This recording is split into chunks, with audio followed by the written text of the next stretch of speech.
Shalom, selamat pagi Bapak Ibu, Saudara, serta anak-anak yang terkasih di dalam Tuhan Yesus Kristus. Semoga pagi ini kita bangun dalam keadaan semangat dan penuh sukacita, dan selalu diberi kesehatan serta damai sejahtera untuk semuanya. Selamat bertemu kembali dalam satu hati, sapaan Tuhan tiap pagi dari GKJ Condong Catur.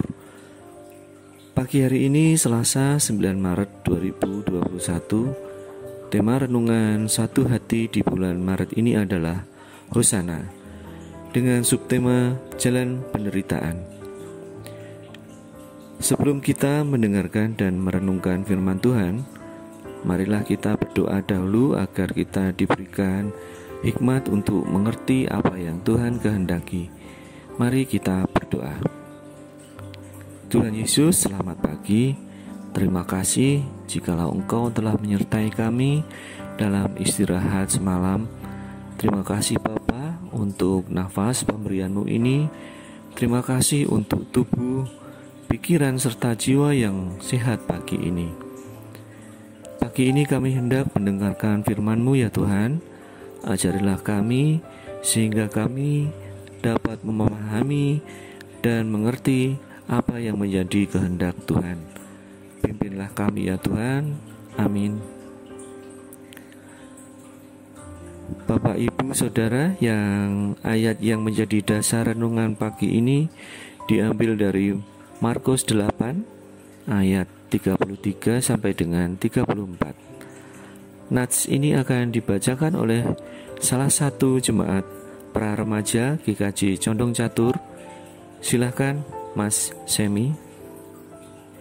Bacaan firman Tuhan pada pagi hari ini terambil dari Markus 8 ayat 33 sampai 34 yang demikian. Maka berpalinglah Yesus dan sambil memandang murid-muridnya, ia memarahi Petrus.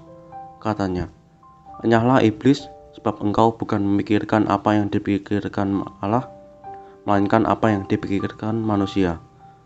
Lalu Yesus memanggil orang banyak dan murid-muridnya dan berkata kepada mereka, "Setiap orang yang mau mengikut aku, ia harus menyangkal dirinya, memikul salibnya dan mengikut aku." Demikianlah firman Tuhan. Baik, terima kasih banyak Mas Semi. Tuhan memberkati. Ibu, bapak, dan saudara-saudari, Allah memberikan diri sepenuhnya. Ia selalu memberi kesempatan yang baru kepada manusia. Sesudah air bah yang memusnahkan bumi dan manusia, Allah mengulangi maksudnya. Allah kembali mengadakan perjanjian dengan manusia dan keturunannya. Sejak itu bumi dan segala yang hidup tidak akan dilenyapkan dengan air bah. Segala ciptaan Allah serahkan kepada manusia untuk memenuhi bumi dengan keturunannya. Pemberian diri Allah tanpa batas itu kita imani pula di zaman perjanjian baru. Yesus sebagai pewahyuan diri Allah mengambil sepenuhnya bagi penebusan manusia sehingga wafat di kayu salib. Misteri cinta yang tidak bisa dicerna oleh akal manusia. Kasih dan kehendak Allah itu di luar nalar manusia.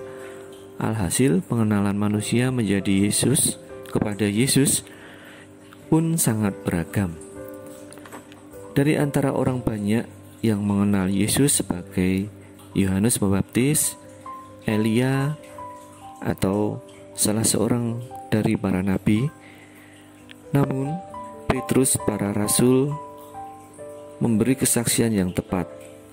Engkau adalah Mesias. Ibu, bapak, dan saudara-saudari, dalam hidup manusia tidak ingin dan menghindar dari penderitaan. Namun demikian kita tahu bahwa penderitaan menjadi bagian dari kehidupan manusia.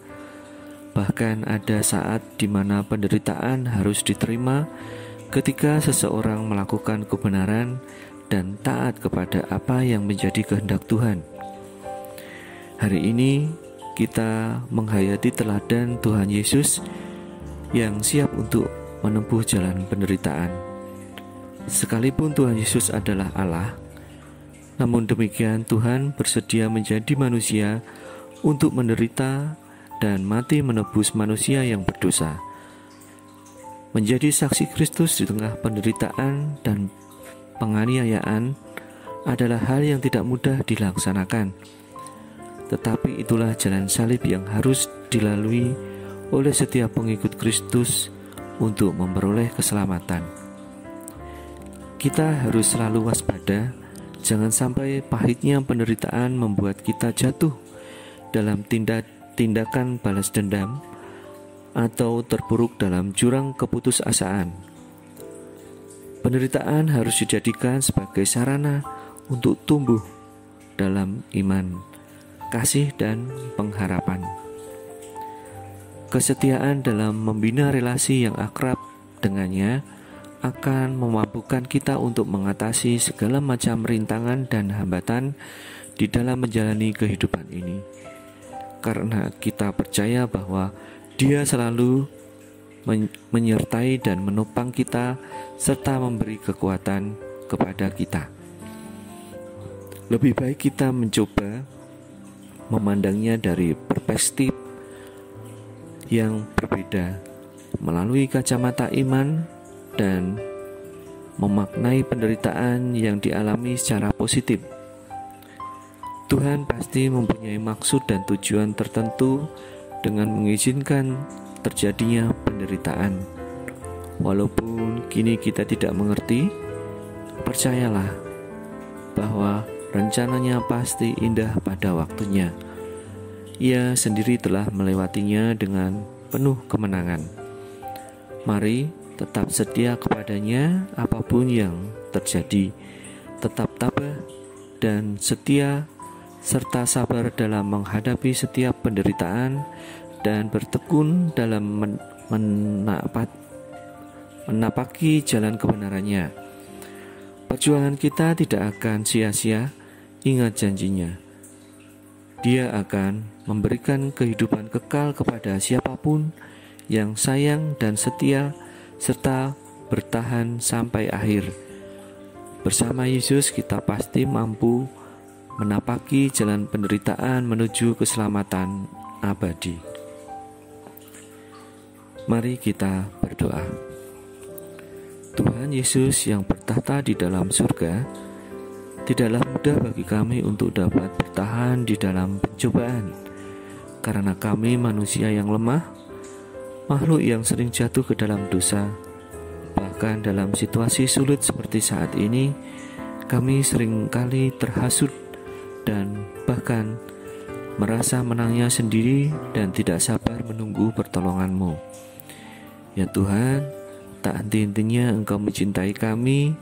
Jadikanlah kami ini pewarta kasih-Mu, agar banyak orang merasa penebusan-Mu. Ajarilah kami supaya selalu berpengharapan kepadamu. Kami percaya bahwa kuasa Tuhan sungguh melebihi segala permasalahan dalam hidup kami. Dan terima kasih karena Engkau telah menapaki jalan sengsara dan memungkinkan kami untuk dipersatukan kembali dengan Allah. Bapa, hari ini kami menyerahkan seluruh aktivitas dan pekerjaan kami. Mohon penyertaan Tuhan untuk setiap hal yang kami kerjakan hari ini. Terima kasih Tuhan, di dalam nama Tuhan Yesus kami berdoa. Amin. Selamat pagi, selamat beraktivitas, Tuhan memberkati.